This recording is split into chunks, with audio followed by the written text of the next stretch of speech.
Hello friends, आप सभी का अपने एच डी एस ट्यूटोरियल पर स्वागत है। तो यहाँ पर जो भी क्वेश्चन मैं बताऊंगा जैकपॉट क्लास 7 अगला वीकली टेस्ट हिंदी के लिए very very very important question रहेगा। सभी क्वेश्चन को अच्छी तरीके से आप लोग याद कर लीजिएगा ताकि आपका वीकली टेस्ट अच्छे से जाए। यहाँ पर जितना भी क्वेश्चन मैंने दिया है सभी को आप याद कर लीजिएगा तो आराम से आपका 40 आउट ऑफ 40 आ जाएगा। वीडियो को पूरा देखिएगा, अपने सभी दोस्तों के साथ वीडियो को शेयर कर दीजिएगा और चैनल को भी सब्सक्राइब कर लीजिएगा ताकि आगे भी आप लोगों को इसी प्रकार से इंपॉर्टेंट क्वेश्चन देखने को मिले। और जब क्लास 8 में जाइएगा आप लोगों का मैं काफ़ी अच्छी तरीके से क्लास लूँगा, काफ़ी अच्छी तरीके से आप लोगों के लिए वीडियोज अपलोड कर दूँगा, इसलिए चैनल को सब्सक्राइब कर लीजिएगा। तो चलिए अब बढ़ते हैं हम लोग क्वेश्चन की ओर। आप लोगों को पता है 10 MCQ और 5 सब्जेक्टिव क्वेश्चन पूछा जाएगा। तो बिना देर किए चलिए हम लोग क्वेश्चन की ओर बढ़ते हैं। देखिए पहला क्वेश्चन है, मिट्टी के बर्तन एवं वस्तुओं को बनाने वाले को क्या कहा जाता है। बहुत ही इजी क्वेश्चन है। मिट्टी का बर्तन और वस्तुओं बनाने वाले को क्या कहते हैं। पहला ऑप्शन है कुंभकार, दूसरा लोहार, तीसरा बढ़ई, चौथा किसान।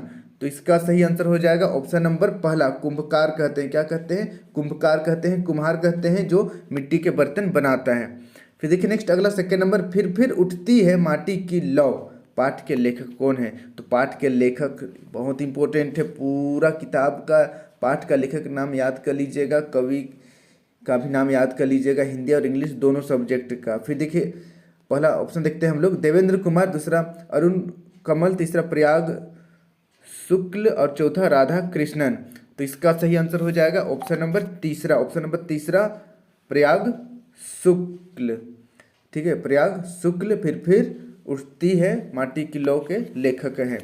फिर देखिए नेक्स्ट अगला 3 नंबर, मृच्छकटिकम का क्या अर्थ है। बहुत ज़्यादा इंपॉर्टेंट क्वेश्चन है। मृच्छकटिकम का क्या अर्थ है। पहला ऑप्शन है तांबा का बर्तन, दूसरा ऑप्शन है मिट्टी की गाड़ी, तीसरा ऑप्शन है प्रतिमा, चौथा ऑप्शन है दिया। तो इसका सही आंसर हो जाएगा ऑप्शन नंबर दूसरा, मिट्टी की गाड़ी को मृच्छकटिकम कहते हैं। तो इसको आप लोग याद कर लीजिएगा, इंपॉर्टेंट क्वेश्चन है। अब बढ़ते हैं नेक्स्ट अगला 4 नंबर की ओर, माटी कहे कुम्हार से तू क्यों रौंदे मोए, एक दिन ऐसा आएगा मैं रौंदूंगी तोए। यह किसका कथन है। पहला ऑप्शन है सूरदास, दूसरा कबीरदास, तीसरा तुलसीदास, चौथा मीराबाई। तो इसका सही आंसर हो जाएगा ऑप्शन नंबर दूसरा। आपने कभी ना कभी कबीरदास की वाणी कविता याद की होगी जिसमें आपने पढ़ा होगा, माटी कहे कुम्हार से तू क्यों रौंदे मोए, एक दिन ऐसा आएगा मैं रौंदूंगी तोए। ठीक है, इस तरीके से है। तो इसको आप लोग याद कर लीजिएगा। अब बढ़ते हैं नेक्स्ट अगला 5 नंबर की ओर, कुंभकार ने माटी के साथ कैसा संबंध जोड़ना चाहा है। कुंभकार ने माटी के साथ कैसा संबंध जोड़ना चाहा है। पहला ऑप्शन है अहंकार वाला, दूसरा ऑप्शन है गर्व वाला, तीसरा लगाव और प्रेम का, चौथा शत्रुत्व का। तो इसका सही आंसर हो जाएगा ऑप्शन नंबर तीसरा, लगाव और प्रेम का संबंध बनाना चाहा है। फिर देखिए नेक्स्ट अगला 6 नंबर, निम्नलिखित में से कौन सा शब्द जातिवाचक संज्ञा का उदाहरण है। निम्नलिखित में से कौन सा शब्द जातिवाचक संज्ञा का उदाहरण है। पहला ऑप्शन है सच्चाई, दूसरा महिमा, तीसरा आदत, चौथा संग्रहालय। तो इसका सही आंसर हो जाएगा ऑप्शन नंबर चौथा, संग्रहालय। इसको आप लोग याद कर लीजिएगा, जातिवाचक संज्ञा है संग्रहालय। अब बढ़ते हैं नेक्स्ट अगला 7 नंबर की ओर, बीज शीर्षक कविता के कवि का नाम क्या है। बीज शीर्षक कविता के कवि का नाम क्या है। पहला ऑप्शन है सुमित्रा नंदन पंत, दूसरा रामावतार त्यागी, तीसरा रामधारी सिंह दिनकर और चौथा गोपाल सिंह नेपाली। तो इसका सही आंसर हो जाएगा ऑप्शन नंबर पहला, सुमित्रा नंदन पंत। बीज शीर्षक कविता के कवि सुमित्रा नंदन पंत हैं। बहुत ज़्यादा इंपॉर्टेंट क्वेश्चन है, लेखक का नाम, राइटर का नाम या कवि का नाम याद कर लीजिएगा पूरा किताब का। फिर देखिए नेक्स्ट अगला 8 नंबर, किसके गहरे अंधकार में एक बीज डूबा है। किसके गहरे अंधकार में एक बीज डूबा है। पहला ऑप्शन है पानी के, दूसरा सागर के, तीसरा मिट्टी के, चौथा रात्रि के। तो इसका सही आंसर हो जाएगा ऑप्शन नंबर तीसरा, मिट्टी के अंधकार में एक बीज डूबा है। तो इसका आप लोग याद कर लीजिएगा, बहुत ही ज़्यादा इंपॉर्टेंट क्वेश्चन है। फिर देखिए नेक्स्ट अगला 9 नंबर, निम्नलिखित में से कौन फूल का पर्यायवाची शब्द नहीं है। निम्नलिखित में से कौन फूल का पर्यायवाची शब्द नहीं है। पहला ऑप्शन है पुष्प, ये तो पर्यायवाची है, दूसरा प्रसून, ये भी पर्यायवाची है, तीसरा सुमन, ये भी पर्यायवाची है, चौथा पत्ता, ये पर्यायवाची नहीं है। तो इसीलिए ऑप्शन नंबर चौथा बिल्कुल सही हो जाएगा। फिर देखिए नेक्स्ट अगला 10 नंबर का क्वेश्चन है, स्कंद का शाब्दिक अर्थ क्या है। स्कंद का शाब्दिक अर्थ क्या है। पहला ऑप्शन है तना, दूसरा जड़, तीसरा फूल, चौथा फल। तो इसका सही आंसर हो जाएगा ऑप्शन नंबर दूसरा। स्कंद का शाब्दिक अर्थ होता है जड़। तो इसका आप लोग याद कर लीजिएगा, बहुत ही ज़्यादा इंपॉर्टेंट क्वेश्चन है। और अपने सभी दोस्तों के साथ वीडियो को शेयर भी कर दीजिएगा। तो चलिए अब हम लोग बढ़ते हैं कुछ सब्जेक्टिव क्वेश्चन की ओर। देखिए सब्जेक्टिव क्वेश्चन भी बहुत ज़्यादा इंपॉर्टेंट है। पहला क्वेश्चन है, लेखक ने माटी से नई नई वस्तुओं के बनने को शुभ लक्षण क्यों माना है? तो इसका उत्तर देखिए, लेखक ने माटी से नई नई वस्तुओं के बनने को शुभ लक्षण माना है क्योंकि यदि नई नई वस्तुएं समाज में फैशन अथवा परंपरा रीति रिवाज का हिस्सा बन जाए तो मिट्टी से जुड़े कलाकारों शिल्पकारों की आर्थिक स्थिति और सामाजिक सम्मान में अवश्य ही सुधार होगा। तो इसका आप लोग याद कर लीजिएगा, इम्पोर्टेंट क्वेश्चन है। अब बढ़ते हैं नेक्स्ट अगला क्वेश्चन की ओर। यहाँ पर अगला क्वेश्चन देखिए, कुम्भकारों की नई पीढ़ियाँ कुम्भकारी के पेशे को क्यों नहीं अपनाना चाहती? कुम्भकार की नई पीढ़ियाँ कुम्भकारी के पेशे को अपनाना नहीं चाहती है, क्यों? तो इसका उत्तर देखिए, कुम्भकारी की नई पीढ़ियाँ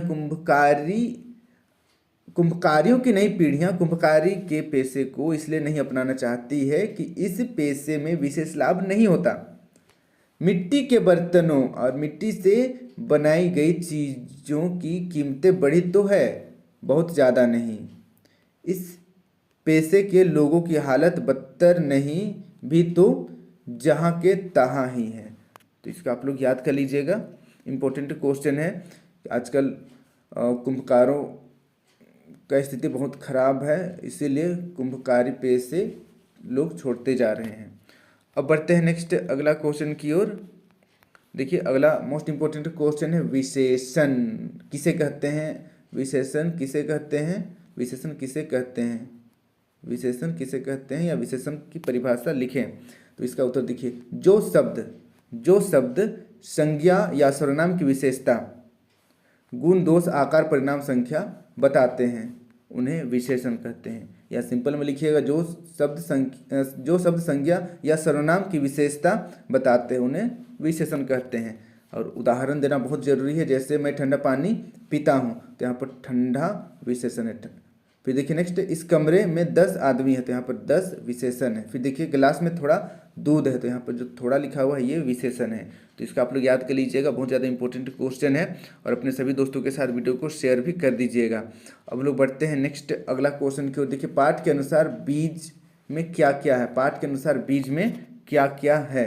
तो इसका उत्तर देखिए, पाठ के अनुसार बीज में जड़, तना, डाल, पत्ती, फल और फूल हैं। पाठ के अनुसार बीज में जड़ है, तना है, डाल है, पत्ती है, फल है और फूल है। तो इसको आप लोग याद कर लीजिएगा। यहाँ पर जितना भी क्वेश्चन मैंने बताया सभी बहुत ही ज़्यादा इंपॉर्टेंट क्वेश्चन है, very very very important question है। सभी क्वेश्चन को आप लोग अच्छी तरीके से याद कर लीजिएगा।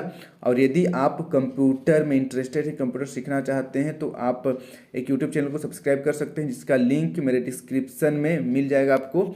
Devine classes and institute of education नाम है, तो जाकर जरूर सपोर्ट कीजिएगा। वहाँ पर कंप्यूटर से रिलेटेड वीडियोज अपलोड होता है। तो बस आज के लिए इतना ही। इसी प्रकार बाकी वीकली टेस्ट का भी मैं वीडियो अपलोड कर दूंगा। चैनल को सब्सक्राइब कर लीजिएगा। जब आप क्लास 8 में जाइएगा तब भी आप लोगों का मैं मदद करूंगा। चैनल के साथ बने रहिएगा। आज के लिए इतना ही। Thank you for watching video. जय हिंद, जय भारत।